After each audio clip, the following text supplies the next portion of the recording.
கிறிஸ்துவுக்குள் மிகவும் பிரியமானவர்களே, இயேசு கிறிஸ்துவின் நாமத்தில் உங்கள் யாவரையும் அன்போடு கூட நான் வாழ்த்துகிறேன். இந்த நாளிலும் தேவன் நம்மோடு கூட இடைப்படுகின்ற வார்த்தை என்னாகமம் 11ஆம் அதிகாரம் 23ஆம் வசனம்.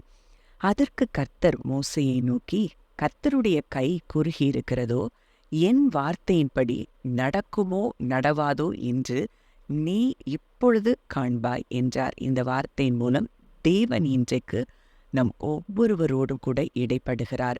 இந்த வார்த்தையின்படியே நீங்க பல காரியங்கள்ல உங்க வாழ்க்கையை குறித்து சந்தேகத்தோடு இருக்கலாம்.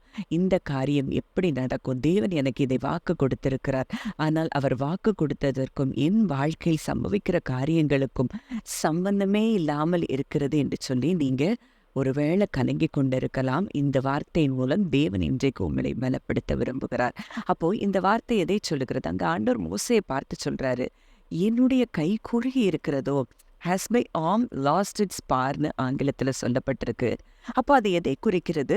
மோசேக்கு தேவன் அவருடைய அளவற்ற வல்லமையை இங்கே அவர் வெளிப்படுத்துகிறதை அங்கே நம்ம பார்க்க முடியுது. அவர் எதற்காக அந்த வார்த்தையை சொல்றாருன்னா, என்னால செய்ய முடியாத அதிசயமான காரியம்னு ஒன்றும் கிடையாது என்பதை இந்த வார்த்தையின் மூலம் தேவன் வலியுறுத்துகிறதை நமக்கு பார்க்கிறோம். அவர் அதில் மறுபடியும் அவர் சொல்ற வார்த்தை என்னன்னா, என் வார்த்தையின்படி நடக்குமோ நடவாதோ. அப்போ ஒருவேளை சூழ்நிலை முற்றிலுமாய் மாறுபட்டதா இருந்தா கூட, அது இம்பாசிபிள் சிச்சுவேஷனா இருந்தா கூட, அங்கே தேவனால் அந்த அற்புதத்தை செய்ய முடியும். அவர் அந்த அற்புதத்தை செய்கிறதற்கு அவர் வல்லமை உள்ளவராய் இருக்கிறார் என்பதை நம்ம பார்க்கிறோம். அப்போ இது எந்த சூழ்நிலையில சொல்லப்பட்டதுன்னு பார்த்தோம்னா, அதே அதிகாரம் 4வது வசனத்துல அங்கே பல ஜாதியான அந்நிய ஜனங்கள் இச்சையுள்ளவர்கள் ஆனாங்க. இஸ்ரவேல் புத்திரரும் திரும்ப அழுது, நமக்கு இறைச்சியை புசிக்க கொடுப்பவர் யார்?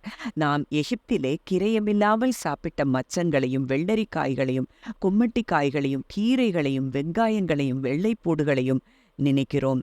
இப்பொழுது நம்முடைய உள்ளம் வாடி போகிறது. இந்த மன்னாவை தவிர நம்முடைய கண்களுக்கு முன்பாக வேறொன்றும் இல்லையே என்று சொன்னார்கள். அப்போ இந்த ஜனங்களை ஆண்டவர் அற்புதமா வழிநடத்தி கொண்டு வருகிறாரு.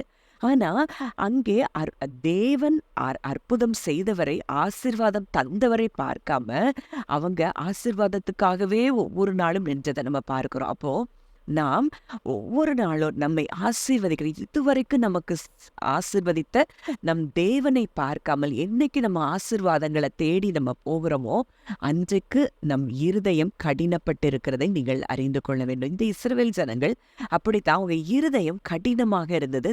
தேவனை அவர்கள் அறிந்து கொள்ள முடியல. அவங்க ஆசைப்பட்டா கூட தேவன் அதை கொடுக்கிற தகப்பன் என்பதை அவர்கள் அறியவில்லை. எப்பவும் அவங்க புலம்பலும் முறுமுறுப்புக்குள்ளேயும் இருந்ததை பார்க்கிறோம். இன்றைக்கு நீங்க எப்படி இருக்கிறீங்க? உங்க இருதயத்தை நீங்க ஆராய்ந்து பாருங்க.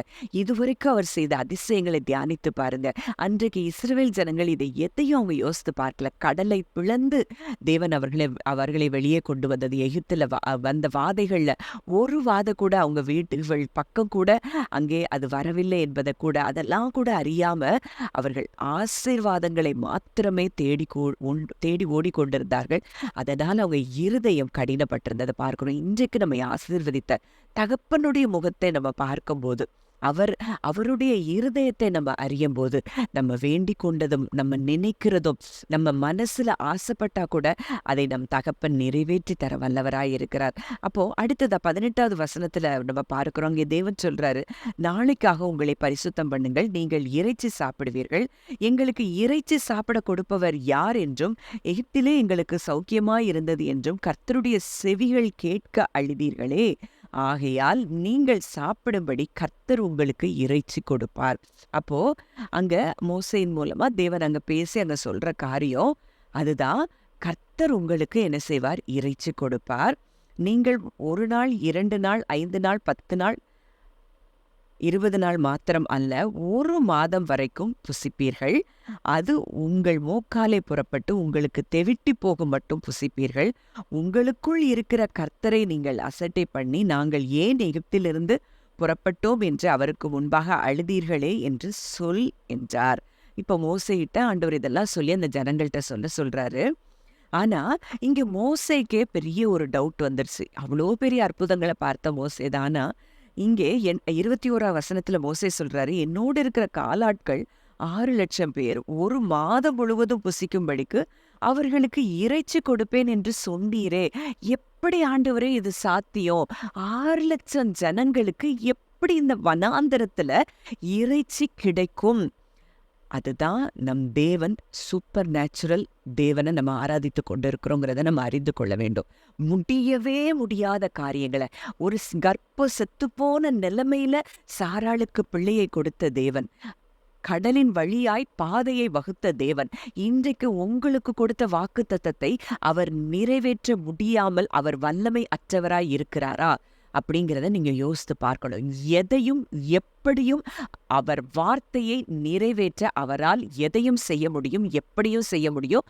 உங்களுக்கு கொடுத்த வாக்குத்தத்தத்தை அவர் நிறைவேற்ற முடியும். அப்போ இன்றைக்கு நீங்க அந்த அஷூரன்ஸ்குள்ள, அந்த கான்ஃபிடென்ஸ்குள்ள நீங்க வரணும்னு சொல்லி தேவன் விரும்புகிறார். அங்கே 31வது வசனத்துல பார்க்கிறோம், கர்த்தரிடத்திலிருந்து புறப்பட்ட ஒரு காற்று சமுத்திரத்திலிருந்து காடைகளை அடித்து கொண்டு வந்து பாளையத்தை சுற்றிலும் இந்த பக்கம் ஒரு நாள் பிரயாணம் மட்டும், அந்த பக்கம் ஒரு நாள் பிரயாணம் மட்டும் தரையின் மேல் 2 முழம் உயரம் விழுந்து கிடக்கச் செய்தது. அப்போ ஒரு காற்றை அனுப்புறாரு, அந்த சமுத்திரத்துல இருந்து அங்க காடைகள் அடித்து கொண்டு வரப்படுகிறது. அப்ப இன்றைக்கு உங்க வாக்குத்தத்தங்கள் நிறைவேற்றுகிறதற்கு அவர் எந்த காற்றையும் அனுப்பி அதை நிறைவேற்ற தம்முடைய தூதர்களை அனுப்புவார். எந்த இருதயங்கள்ல பேசணுமோ அவர் பேசுவார்.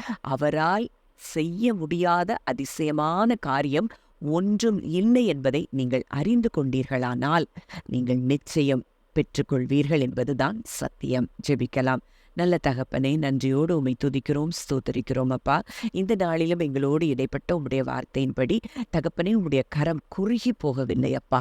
எங்களுக்காக நீர் இறங்கி அப்பா அற்புதத்தையும் அதிசயங்களையும் உம்முடைய வாக்குத்தத்தத்தின் நிறைவேறுதலுக்கான அத்தனை காரியங்களையும் நீர் செய்து முடிக்க வல்லவராய் இருக்கிறீர் என்பதை நாங்கள் அறிந்து விசுவாசித்து உமக்கு நாங்கள் நன்றி செலுத்துகிறோம். இன்றைக்கு இதை கேட்கிற ஒவ்வொரு பிள்ளைகளுடைய வாழ்க்கையிலும் கர்த்தாவை வாக்குத்தத்தத்தின் நிறைவேறுதல்களை நீர் முடிக்க இறங்கி வந்திருக்கிற கிருபைக்காய் நன்றி செலுத்துகிறோம். கர்த்தர் பெரிய காரியங்களை செய்தார், இது நிமித்தம் நாம் மகிழ்ந்திருக்கிறோம் என்று சொல்லும்படி கர்த்தர் பெரிய காரியங்களை செய்து உடைய பிள்ளைகளை சந்தோஷப்படுத்துகிற கிருபைக்காய் நன்றி செலுத்துகிறோம்.